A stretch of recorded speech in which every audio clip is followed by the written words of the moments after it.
Exploring theology, doctrine, and all of the fascinating subjects in between, broadcasting from an undisclosed location, Dead Men Walking starts now.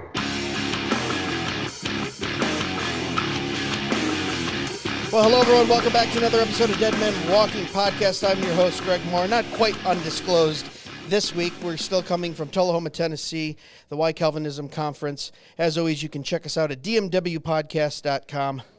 Go there and learn a little bit more about us. Check out the merch store. Support the show. Well, special guest. We're going to get right into it. We don't have a whole lot of time right now. We're going to do a short segment. I have Mr. Leighton Flowers. How are you, sir? Doing very well. Thank you. Showed up to the Why Calvinism conference. Why not? Why not? I absolutely love it. We got to have dinner. I think I don't know. The days are running together. Maybe it was yesterday, day before, and it was just a good time of fellowship. Now I have a special relationship to where I was watching some of the stuff you were doing, debating like with James White years ago before you were cool and hip. I've never been cool and hip. Okay, well, ask my 4 kids. Trust me. I'm in the same boat. Okay, I got teenagers. So it's been really interesting, and I'm not going to do most of the talking, but it's really interesting to kind of see what you've kind of crafted online in your ministry and things like that. But I just wanted to have you on to quickly talk about. Well, first, for those who don't know you, give us a little 1-minute intro of who you are and what you do, and then we want to talk a little bit about your journey from Calvinism into provisionalism and kind of how that went. Yeah, well, my name is Leighton Flowers. I'm the Director of Evangelism and Apologetics for Texas Baptist. That's my real job, my 9-to-5er. That's what I've been doing for years prior to ever starting the podcast. I didn't just come into existence in 2014. That's just when people began to hear about me because I started the podcast. Okay. I had left Calvinism and felt that there was kind of a void online on this subject. Yeah. And so I started to produce this material in order to kind of fill that void, what I felt like was a void of scholarly, robust answers to Calvinism's interpretation of Scripture, as well as more of a positive presentation for what we believe about the love and provision of God. And so most people know me online, especially in your broadcast. Your audience would know me from Sociology 101. Yep. That I created really separately to keep it from overrunning my evangelism and apologetics page and the things that I do in my real world, because this is an in-house debate. It's among brothers and sisters, and it can be contentious. It can overrun a page if it's kept all together. And so, Dr. White's ministry has a ton of different, apologetic works that he does, but Sociology 101 is different because I'm an evangelist and an apologist separately, and a denominational worker, teaching pastor, those kinds of things, a Trinity seminary professor, and so that's what I do most of the time. Right. On the Sociology 101 podcast, that's my debate page and the Calvinism discussions and all the things that we do there, if that makes sense. Yeah, and isn't it kind of crazy how you can do these kind of big, important things, like you said, my real job, but then sometimes if you get online, you have a podcast, you have kind of this ministry going, and it really touches a nerve, it just kind of takes off. It looks like it's really taken off in the last few years even. Yeah, well, Keith Fowsky, you had him on earlier and talking to him. Same kind of thing. People know him for his funny skit videos and stuff like that. They think, well, that's all he does. No, he's a pastor. I mean, he's a really good one. Yeah, very great pastor, and he does a lot of other things. So you can get well known for a particular niche or a particular thing you do, and that's kind of what's happened with Sociology 101. But I try to emphasize when I'm on the broadcast and other things that this shouldn't be such a myopic thing that this is all you ever talk about or ever do. Right. One, it would be really boring. I mean, you have to be, pretty obsessed to only talk about this particular topic. But at the same time, it also is not good balance. I mean, if you're not doing your spiritual disciplines, sharing your faith, studying other topics and other doctrines and other things, then it can get where you're imbalanced in your approach. And so I have to feel like I have to say that when I go places because I don't want people to misinterpret my goal and my heart in doing what I do with Sociology 101. So what was that journey like? Because mine's a little bit different to where I grew up non-Calvinist and was told, hey, those are weirdos and heretics, and was a closeted Calvinist for 8 or 9 years, where I understood the theology, I agreed with it, but I didn't want to tell anyone. I didn't want, and kind of was afraid of it, to where you, for close to 10 years, correct, identified with that theology. Yeah.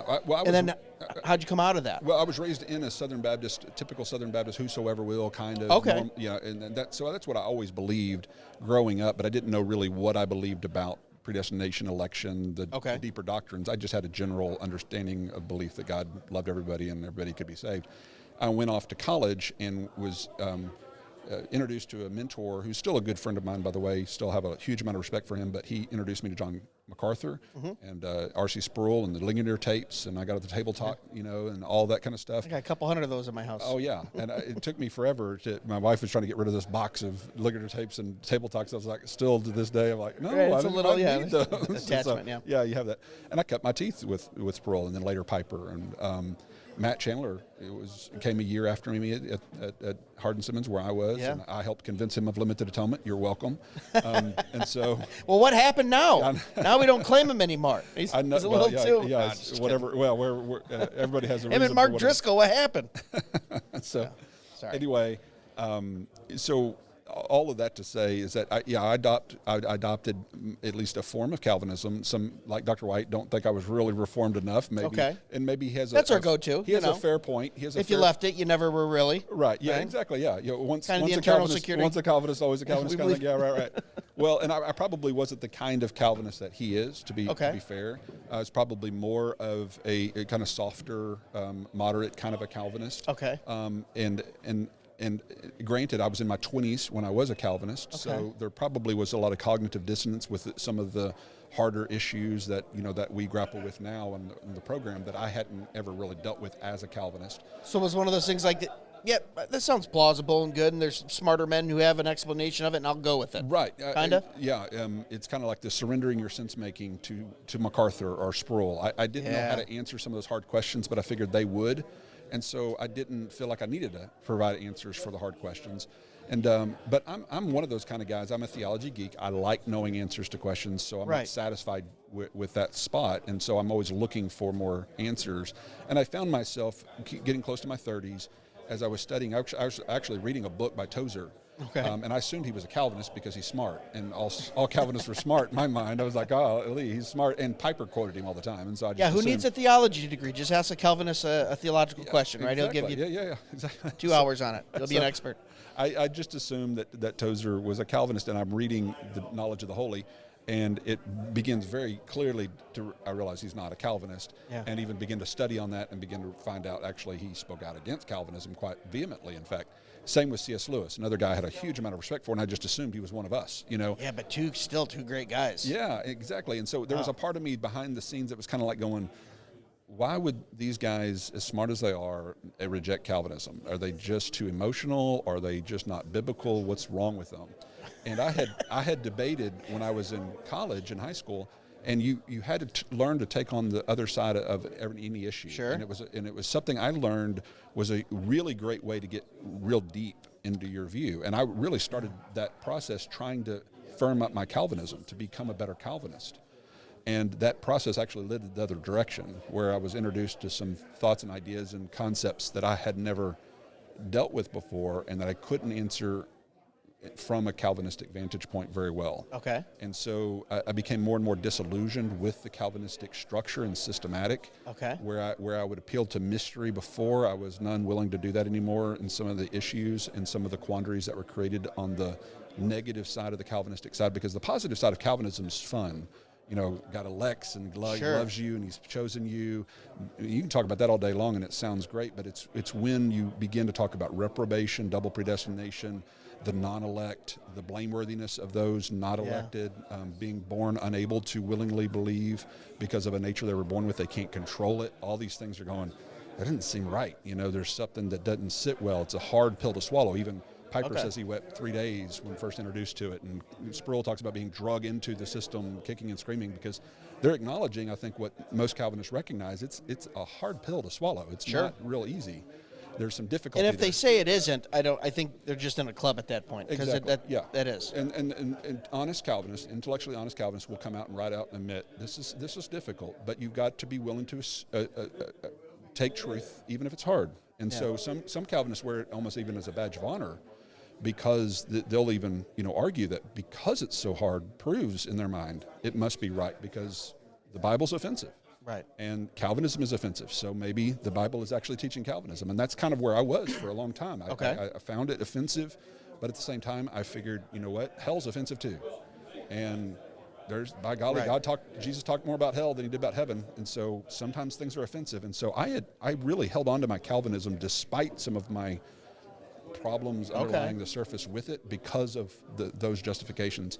And it wasn't until I went into a deep study and really found some of the other side of Calvinism and began to see the exegetical reasons that people would read Romans 9, for example, differently. Okay. Because I didn't know how you get around Romans 9. I mean, good night. Right. It just looked like Calvinism all over it. How in the world is that not Calvinism? Yeah. I mean, like what is it, Keith Hayes preached the other morning? I mean, when you hear Kevin Hayes, when you hear somebody that articulate, I mean, he is a great communicator, and he just walks through Romans the way that he did from a Calvinist perspective. That's like MacArthur for me when I was going through it. I mean, I just hook, line, and sinker. I'm right there. How in the world can you argue with that? Yeah. But it wasn't until I really began to understand the other side of how a non-Calvinist scholar, not just the surfacey guys that say, let's skip Romans 9 today because it's too hard. Right. But the guys that are willing to go through it, once I understood where they were coming from, it was like, for me, it was kind of like the same thing going into Calvinism, coming back out. It was like a light came on, like, oh. Yeah. Who were some of those guys? I get it. Do you remember, like, reading anyone in particular and going, yeah, this is on the opposite side of me, but this is... Well, there's the Adrian Rogers of the traditional Southern Baptist perspective, Herschel Hobbs, a lot of these kinds of guys that weren't real well known, in the average circles, unless you were a Southern Baptist, you would know those names. But there are many others. Matter of fact, what's really crazy is that there are some even in the Reformed ranks that, in other words, that would still be claimed under more of a Reformed tradition that still had interpretations that sided more with the more provisionistic, for lack of a better word, traditional Southern Baptist perspective, but they would still say, well, we still believe in Calvinism, but this interpretation of this text better fits this. Right. And so that made me kind of go, how in the world, how can he possibly still remain Reformed, Calvinistic, and not see Romans 9? Right. Because it's the apologetic for Calvinism. I mean, it's the linchpin of Calvinism. And how can you side with our interpretation but still the T-shirt right behind you. Wine 'em, dine 'em, Romans 9 'em. Exactly. Right. That's what we love going to it. If you lose Romans 9, in my estimation, Calvinism's lost. And so, at least in my mind. Okay, so how long was this process of wrestling with this? It was probably a good 2.5 to 3 years. Okay, so it wasn't something overnight. It was like you're looking at it. I was a closet non-Calvinist for a while. Same thing. All right. So when I came back out of it, I liked being a part of the Calvinistic Brotherhood. I mean, Matt Chandler, like I said, a friend, Vody Bauckham came to speak at our events. Mike Piper came to speak at some of our events. And I felt like I was a part of the crowd. Charles Spurgeon, the heroes of the faith. And I was a card-carrying member of the Founders Ministry for the Southern Baptist Convention, and I was a part of a Reformed Baptist church, and I remember how I used to think about Armenians, and I didn't want people to think of me like that, because I saw Armenians as surfacey, or even the Rick Warrens all the of cliches the world, like the Bill Hybels, Rick Warrens, Joel Osteen. All of those folks are seen as like real surfacey, kind of topical. Yeah. And I knew how they were viewed by my Calvinistic circles, and that turned me off to the point I didn't want to come out and admit that I wasn't a Calvinist anymore. And so I kind of that's being real. I mean, that's a pride thing, or kind of like a And I know guys in this group that would probably they look to their peers and want to appear a certain way instead of pleasing God. Right, because I knew if I came right out and said what I was struggling with or what I believed, I knew how some of my buddies and some of my friends now, I mean, we contend over these issues, but I have some very strong Calvinistic friends. Yeah. And they did tease me, and made all the jokes about the things that we used to joke with Armenians about. And I began to realize it's not so monolithic as to have either this camp or that camp. There's a lot of in between. There's a lot of nuance, and once I began to recognize those spaces, and I eventually went back and got my doctorate degree, and I ended up writing on the subject, which outed me, so to speak, as a non-Calvinist. But I didn't want to be called an Armenian because I'm a Southern Baptist, and Armenians, those are Methodists. That's not my crowd. And I did still affirm eternal security, and still do. And so there was aspects of my particular views that did not align really with Calvinism nor Arminianism. Okay. And I was more aligned with what was referred to by the scholars of that time anyway, was more of the traditional Southern Baptist perspective. Which is where I want to go. So where have you landed? For the listeners, where are you at now? Because you're in a unique position to where you've kind of coined provisionism, and I'm like, man, us millennials, we've been trying to get that renamed for 500 years. That only happens every so often. It's kind of picked up to where you're now associated with that word, and you've created that, and you say, well, it's, there's traditionalism there and stuff like that, but now we're in this thing where we're talking about this P word now because of you, and I'm not trying to puff you up or say, No, yeah. I'm just saying it's really rare to go, oh, here we have a guy defining something clearly, kind of rebranding, renaming it, and people going, yeah, I find myself there too. Right. So where are you at for the listeners? Yeah, and provisionism wasn't something, I wasn't like trying to start provisionism. I mean, it's not the way it happened. You didn't go buy the domain? Yeah, I was like, no. And then the next day, I still don't own it. Yeah, somebody came up to me, one of those young men that just walked by, they said, I'll sell to you provisionism.com. Because I guess he went out and bought them all. Hey. And so we're an entrepreneurial bunch. Yes, we are. A bunch of Calvinists are buying up provisionism.com. Somebody bought soteriology101.net or .org or one of the I got .com, and they have it redirected to James White's website. Okay. So, well, that's a little gamemanship. All right. So, but anyway, so I was just more of a focus on God provides. Okay. So you can talk about how dead men are, how sinful, worm-like, viper in diapers, whatever you want to say about men, and I'll just reply by going, okay, but God provides for those people. And God provides for all people. And so I don't think anybody perishes for a lack of atonement or a lack of God's desire in the process. I don't think God creates people for destruction or predestines them to that end. I think if somebody perishes, they perish because they refuse to love the truth so as to be saved, as Paul put it. And so the only reason anybody ends up separated from God for eternity is because of their choice, their rejection. So it's really more about, for me at least, the blameworthiness of the sinner. And I think they're more blameworthy if they're rejecting a God who loves and provides for them than if they're rejecting a God who first rejected them or a God that didn't really provide for them. So I think they're more blameworthy on provisionism than they are on Calvinism. Now, I understand there are answers to that, and I'm sure you're wanting to give them, but I'm just giving you kind of a flyover. I really didn't want to get into that. I wanted to kind of introduce you to the listeners with a different perspective. Look, I've had guys on that came in and said anyone associated with Christian nationalism is a Nazi, and I've had Sam Storns coming on defending, Bethel, and so.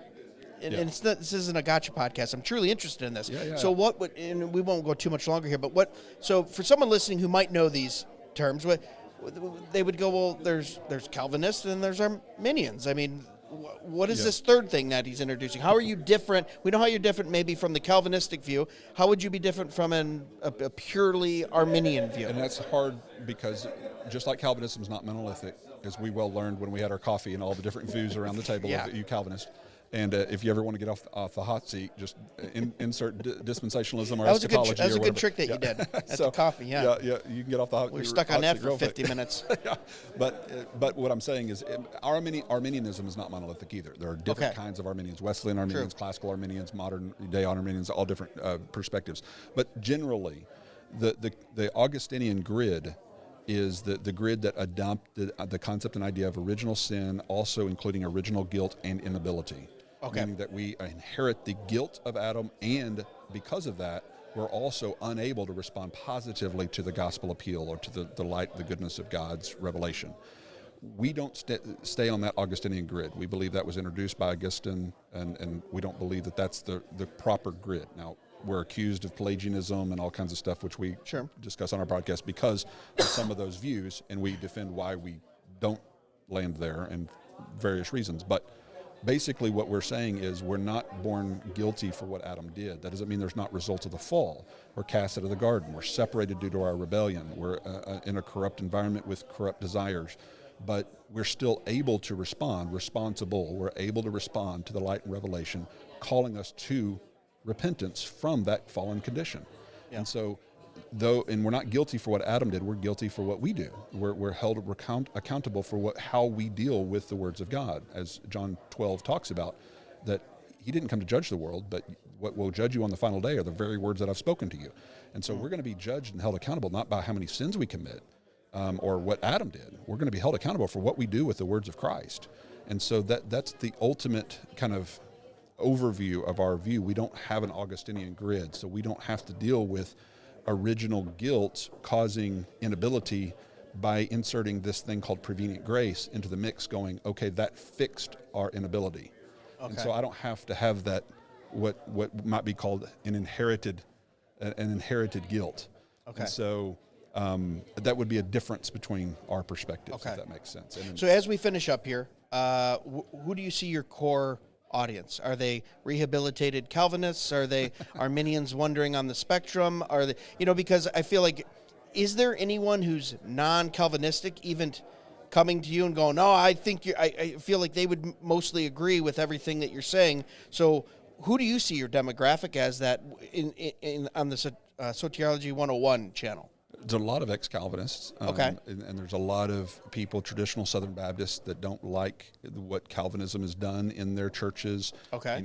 The rise of Calvinism among Southern Baptists has been a big controversy, so some of them are looking for answers, and a lot of them don't know what to do with Romans 9, for example, or they get some very good teacher like we heard from Kevin, and they come into the church and begin to teach this, and they sound real convincing, but they're not Calvinists themselves, and so they don't know how to deal with it. And so they come to the program, and you get some, you get all types. Obviously, when you're on a broadcast, you're going to get some.